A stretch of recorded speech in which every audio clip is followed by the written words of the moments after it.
Welcome back to the Mowers Club. Thanks to Winghouse, the best seats and beers always guaranteed. All right, it's been a huge week for news in Brisbane, Sean. Massive. Kevy Walters, did he jump? Was he pushed?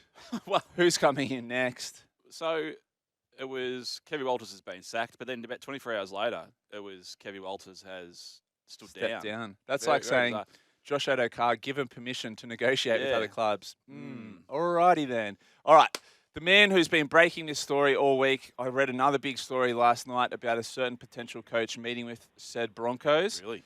Pete Bedell, head league writer for the Courier Mail. Welcome back to the Mowers, Pete. Hello, boys. How you going? Oh, we're well, Pete. You must be the most in-demand man in the country right now, so thank you for jumping on with us. Can you give us just a little bit of a timeline of your week, the Kevy story, when you first heard about it, and the latest developments that I read about in your story last night? Yeah, look, it's been a turbulent week, hasn't it, for the Broncos, and yet another eruption at Red Hill. But it's been quite an amazing 48, 72 hours. You wouldn't believe it, guys. I went to a restaurant, a Chinese restaurant at Milton on Wednesday night for dinner with some mates, and I walked into the restaurant, and lo and behold, who's in the corner? Kevin Walters with his new assistants, Ben Teo and Trent Barrett. And we sort of waved to each other and had a bit of a laugh and a chat. And there was no inkling at that point from their body language and the way they were conversing through the meal on the night that Kevy Walters had any idea that he wouldn't be the coach of the Broncos. You could tell that the way they were talking, they were genuinely planning things for next season. And then they came over at the end of the night and we had another chat before they left. Then I spoke to Kevy the next day at about 12 p.m. to ask him for a chat, for an interview, for a story I was doing about the season ahead, and we agreed on a coffee catch-up the next Wednesday, and so everything at that point seemed fine. And then about 6 hours later, I received the information that he wouldn't be coaching the Broncos in 2025. So something dramatic happened on that Thursday afternoon, because just 24 hours earlier, Kevy wasn't aware that his fate was sealed, and he only learnt of his dismissal at about 6 p.m. on Thursday night. So pretty hard times for Kevin Walters, who has done a lot of great things for that club.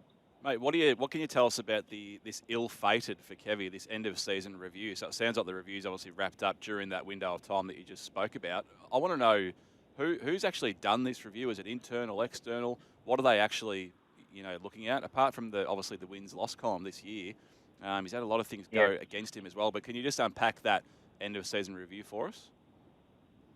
Yeah, in many ways, guys, the review was more dramatic than it sounded. I mean, every club does a review of their club every season. So this was the standard review taken by the Broncos. This time they did call in an external party, Michael Collins, he works at Bond University now. He was a former CEO for the Chiefs in the Super Rugby in New Zealand, so quite a credentialed person, played a lot of rugby himself at a high level. And he interviewed the players, he interviewed staff. It was very holistic, wide-ranging. And at the end of that, I'm told the review wasn't very favourable for Kevy. There was a lot of concerns raised about a number of facets. One organisation, the strength of the football department, the structures in place, and also whether the young players were getting the necessary development to achieve their potential. So it was a multifaceted feedback, and it wasn't all. It would have been hard for Kevy to digest, no doubt. But I have no doubt that review and the contents of it was the ultimate trigger for Kevin Walters' departure. Pete, the Broncos realistically are the biggest and most powerful club in the NRL. I'd be shocked if they sacked their head coach without a succession plan.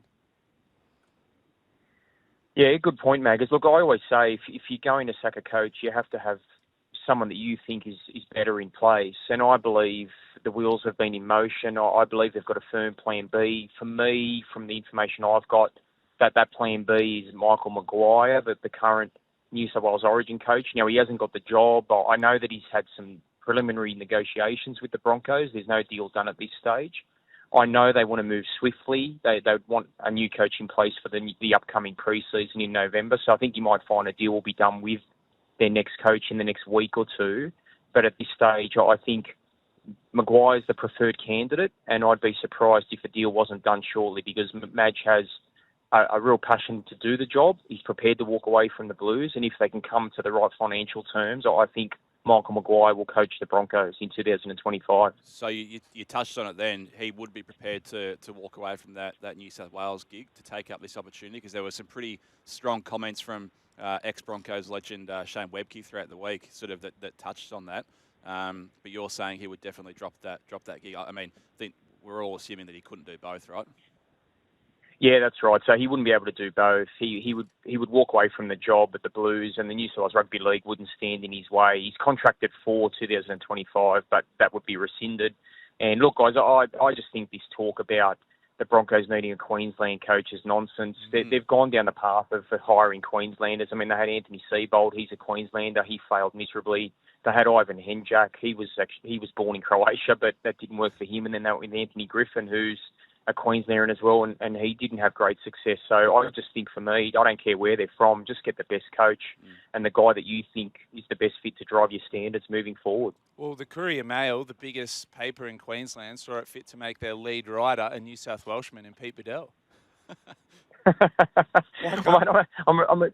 I'm a qualified Queenslander now. 3 of my kids are Queenslanders, so I've even got a birth certificate from Mount Meninga saying that they're Queenslanders. You're one of us, Pete. I'm a Maroon now. hey, Pete. So we saw the comments from Shane Webcke. That was here on SEN actually.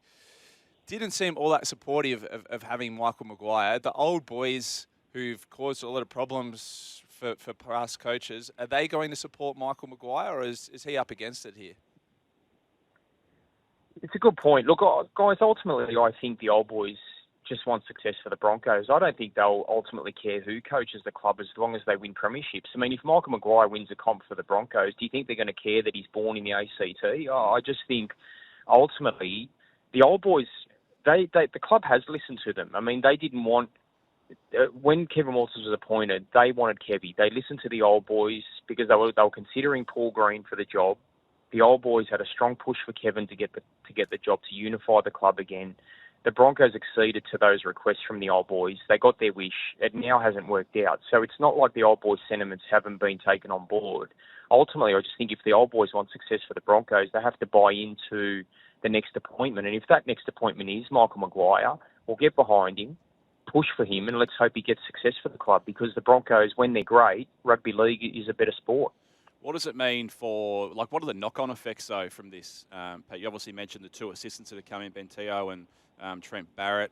Obviously, they would have been, I'm assuming, selections by Kevy. Is there any other knock-on effects that we probably haven't considered? And a lot of the points that you mentioned in that review probably may sit externally to under the powers of a head coach. Like, will Madge come in and have full carte blanche to do whatever he wants? And is there, does Alfie's job at the Broncos come into question if Madge wants to go a different direction? Is there other knock-ons from this? Yeah, there will be some ramifications, no doubt. I mean, I think one thing you'll find is whoever the new coach is, you'll find there'll be I believe, a football boss put in place. I think there was a recognition from the review that there probably needed to be more strength in the cohesiveness and the infrastructure in the football department. So I think they've missed Ben Ikin's input enormously as football boss. So I wouldn't be surprised to see a football boss appointed. And I also think, in terms of, you asked about Ben Teo and Trent Barrett, yes, they were hired by Walters. I'd be surprised if either of them were let go. I know Dave Donaghy, the CEO, said yesterday they would honour those contracts. Whether that means paying them out, I don't know. But Michael Maguire did coach Ben Teo in his premiership team in 2014, so I think they have a good rapport. And Trent Barrett has proven himself a fine assistant at Penrith. So I think that I would be surprised if they're let go, because I think they have something to offer the club. But I wouldn't be surprised to see a new head of football. And in terms of Alfie Langer, he's a very loyal servant of Kevin Walters. Whether he walks away, that's up to Alfie, but I wouldn't be surprised if he did. Club captain Adam Reynolds also played under Michael Maguire. Do you think he'd be supporting that decision? I think so, man. Look, one thing I'll say, Reynolds was enormously supportive of Kevin Walters. If there was anyone as loyal at that club to Kevy, I don't think you would find anyone more loyal than Adam Reynolds. Kevy was a key reason why he signed for the club. So I know, I've spoken to Adam in the last few days, he's pretty disappointed. He's pretty upset for Kevy. So yeah, he'd be feeling it. But in saying that, as you say, Mag, he's worked under Michael Maguire when they won the comp in 2014. So there might be a renewal there, and perhaps they were able to take the Bunnies to the premiership and break a 43-year drought. Maybe they can do the same at the Broncos. I know you've got a busy day ahead of you, Pete. We won't keep you longer. Just you mentioned the Chinese feed earlier in the chat. Just want to get a bit of a can we get a little peek behind the curtain at what Pete Bedell's ordering at the Lazy Susan? It was a succulent Chinese meal, as they say, from the famous Chinese Sea restaurant. Look, my favourite's the braised beef. I love the braised beef. So that was my order, and we also had some Peking duck and a few other things. The dim sims came out, so traditional Chinese fare. We hoed in. We loved it. What's the establishment, Pete? So in Sydney we have Mr. Wong's, which is where a lot of wheeling and dealing's done. Where's the equivalent in Brisbane? Yeah, I believe Mr. Wong's is where you did your enhanced games deal, James. But that's good. But the China Sea, the China Sea, that's the place to go. Okay. So for all Brisbane listeners, China Sea, beautiful place. Excellent. All righty, there he is, Pete Bedell. Hey, Pete, thanks for joining us. I know you're a very sought-after man at the moment with this story.